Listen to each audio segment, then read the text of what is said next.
My name's Artemis, and it's no secret or understatement to say that being a furry is a very expensive thing. But then again, look at the state of the world. What the fuck isn't expensive these days? But it did sort of get me thinking, you know, we have a lot of very unique expenses in this fandom and a lot of varying ways to justify making them when perhaps we shouldn't. And what exactly are those economics? What exactly are those variables? What exactly does it really take to be a furry and get out of it what you want? What is the cost versus reward analysis? Oh, that's a lot of big questions I've now got to try and fucking answer. So let's see if I did a good job or not, yeah?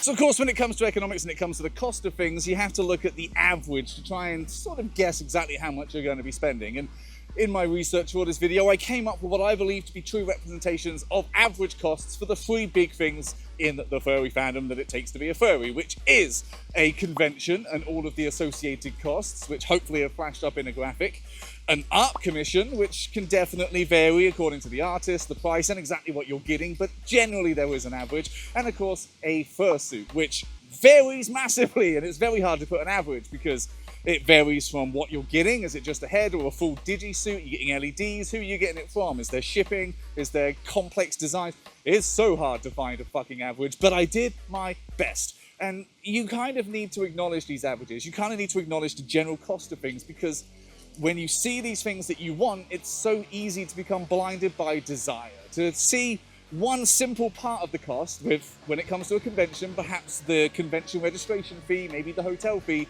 and think, oh, well, that's it. Oh, that's not bad. It's only like $500, and then you come back from the con and you're like, oh, I spent $3,000. Shit. And it's so easy to become blinded by all of this stuff that you need to see these averages. And it also helps you see whether or not it fits into your personal financial situation and how it fits into the personal financial situation you were in last year, because things have definitely been changing. Now, of course, there is a massive changing landscape to all of this as well. The amount of stuff that goes into creating a fursuit, which is the example we're going to use, has been very international. There's a very big supply chain there, and with things like COVID, things like a general rise in prices, and of course these stupid fucking tariffs all coming into effect, the prices rise fucking massively. In fact, it's easy for people to say like, oh, fursuits have gotten more expensive. Motherfucker, everything has gotten more expensive. When you look at just the simple rise in the cost of living in the time that I've been a furry, it is fucking insane. And even adding to that, even adding to the fact that things are just generally getting more expensive, fursuit makers, artists, creators in this fandom have been underpricing and undercutting themselves for years, and they're finally coming out of that now. And it's a little unfair to say like, well, I want my dragon dick porn, and I think it's unreasonable that you think you should be able to eat. I should get it cheap. Fuck you. That is bad economic sense. Bad. But it also has an effect. I mean, with the rising cost of fursuits, which has been a thing that we have seen, it has almost changed exactly the kind of suiting that people like. I mean, when I came into it, if you had a full suit, you're going to go far. If you don't, tough shit. Nowadays, though, it's much more likely that you see these creators that are really taking off on social media, and all they've got is a head. In fact, the aesthetic of just being a fursuiter with just a fursuit head has become something that people actually even prefer. It's more comfortable. And it's an interesting little thing where, you know, the rising cost of everything has kind of led to this change and shift in the fandom. And suddenly we're just not against poodling, but I think we're all for that. Now, the hard thing when it comes to trying to figure out averages and changes is that the furry fandom is not a typical corporate business. We don't have a board, we don't have shareholders, and we don't have a suicidal or societally suicidal desire to have rising profits year on year, no matter how much we can't fucking sustain that.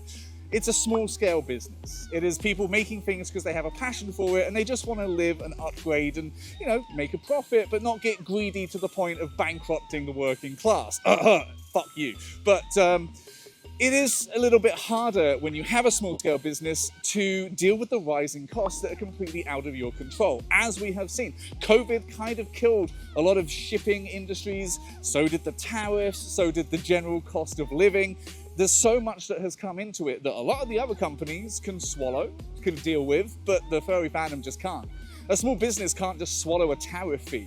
A small business has to pass that on to the consumer, and that means that prices have to rise. It's not really fair to expect a fursuit maker to deal with that shit, is it? because that will bankrupt and that will put them completely out of business. And hell, we got Gen AI coming for graphic designers jobs, coming for artist jobs, and yeah, a fursuit can cost up to 5 figures, but I mean, do you really need to spend 5 figures on a fursuit when there's so many other options out there? And while normally such a massive change in prices and a rise would obviously dictate the market massively explodes with what people anticipate in spending, in this fandom with the demand so high for fursuits, it just kind of helps plug that demand and give a bit of variance to the prices, which is essentially a good thing because goddamn, there's a lot of demand here. And of course, it's easy to boil things down to just nickels and dimes, or, you know, pennies and pounds for the British folks represent. But it's not about that in this fandom. I mean, we got people that are uber rich, the furries practically run the fucking internet and IT industries respectively, but it also comes down to what exactly you get out of it, and that's one of the key differences. It's easy to say that spending that much money on something is stupid, but a lot of people don't understand what we get from these things. This fursuit that I'm wearing has been the source for all of the good stuff in my life that makes me want to continue living my life, okay? My involvement in the fandom and the things that I have done to be involved in the fandom have let me find my found family, it's let me find my husband, it's let me find a purpose, it's let me find a life and a future for myself. Now, I can say that investing $1,000 at 5 a.m. in the morning on this fursuit head was a stupid decision at the time, and it was scary. But when you look at all of the things that I built that into, it was one of the best things I ever fucking did. And that's something that isn't gonna make a lot of sense on a spreadsheet, but when it comes to how you feel and the way your life goes, it makes all the sense in the fucking world. Now, a fursuit can look like a huge expense up front, and that's because it fucking is, but it's not just about spending money on this thing, it's about what you get out of it. Now, I've had my suit since, since this. I mean, that's the first fucking image, that's the first thing that I did with the suit, and this is how long I've had this thing, and I have personally suited up at least twice a week.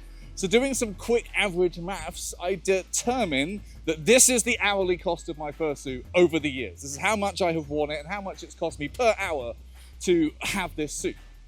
That doesn't look that fucking bad, does it? Because I get so much use out of it, and that's the key part with this kind of investment. It's not just about the money that you spend, it's about what you're getting from it.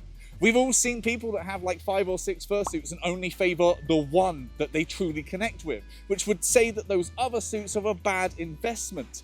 I mean, hell, I make money using my fursuit. This has become an income, which means it's paid for itself and then some, but you don't even need to make a fucking penny from it. You don't need to make 1 cent from getting a fursuit. If this is something that allows you to go out and be yourself, express yourself, meet people, create content, find joy and happiness in life, then it is a wise investment if it doesn't bankrupt you. And that is a key thing to consider. This isn't just some random like home renovation of, oh, we're just gonna paint the house a different color.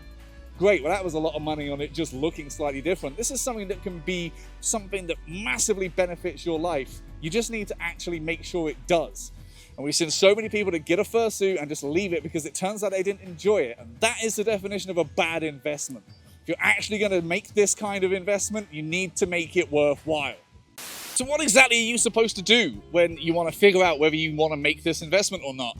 Well, it becomes some very shitty, very upsetting, and very tricky to figure out equation, essentially. You have to balance the cost of the investment, your personal financial situation, how much you're going to get out of this investment, which you can't really predict, and potentially the other things that you are not going to be able to afford because of it.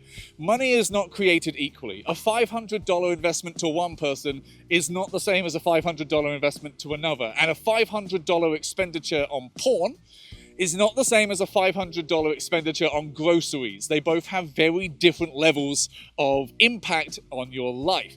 And that's a very hard thing for people to come to terms with. Now, take me, for example, and I'm using myself as an example a lot. I really fucking want an Artemis V2. I desperately want a full V2, full bodysuit, digi-padding, the works. I want to be a big fluffy dog. But I've made some investments to my setup, I've made some investments to my life. And I recognize the fact that while I could make that investment and I could pay it off and I could afford it, I have to prioritize. I want a life. I don't want to be paying rent forever. I want a direction with my husband. And to do that, I need a driving license and a car and a job. And even when I get that and I get a second revenue stream, I need to focus that money on the more important things, because you can get away with investing in things without spending that much money. I got new eyes, I got new hand paws and sleeves, I'm getting new feet paws, and that's led to a huge increase in the quality of the suit and the longevity of it without me spending 12k on a whole new thing. You have to prioritize. This investment would be wise, and I know I would definitely get my fucking money's worth with a V2, but I can get the same effect for cheaper, and I can also prioritize the things I need to. And that becomes the key thing. This might add to your life. This might become one of the most important things in it. But you need to make sure that everything else, all those bare necessities, are covered first. Because if you don't, well, can you drive your fursuit to work? Will it keep you warm in the winter when you don't have a roof over your head? Can you eat it? I don't fucking think so. Ultimately, the question of economics comes down to a personal thing. Everybody's economic state is their own thing, and it's unique to them. Maybe you can afford to drop 5k on a fursuit and not think about it, but not everybody can do that. So is it a smart investment to you? Maybe. But if you're not going to use the goddamn thing, then is it still a smart investment? I mean, you can scrimp and you can save and you can collect up all your pennies and finally get yourself a fursuit head and then end up using it almost every single day and building a social media empire and building friends and finding your one true love. And that would make it a huge, great investment. It might look very bad at the beginning, but it's all about how you use it. We've seen plenty of people definitely go overboard on this stuff because they feel like they want it, because everybody else has it. Do you actually want it, or are you just addicted to buying something? Is this something that's going to enrich your life, or is it just something that everyone else has and you want to join in as well?